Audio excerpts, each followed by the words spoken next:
Look.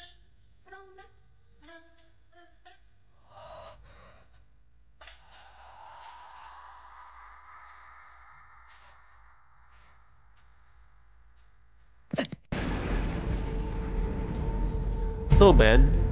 O hallucination na naman? Hindi rin natin alam yan. Nag-genjutsu siya, no? Parang psychological ano din pala anime.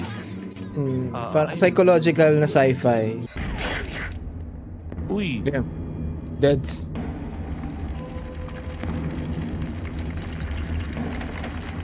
Weird nitong movie na to, no? Sci-fi, horror, and psychological shit.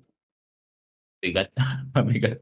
Hindi naman siya ganun kabigat, but ano lang siguro, chaotic ang tamang term. Kasi dahil nangyayari. Ang daming nangyayari.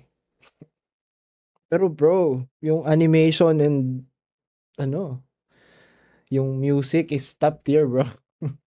Ang fluid ng Malapit na animation eh. Oo. Di ba yung kanina, like yung bigla siyang lumipad, tapos biglang kinatch nung isang test subject yung babae, batang babae. Kasabay nung paglipad niya. Bro, that's smooth, bro.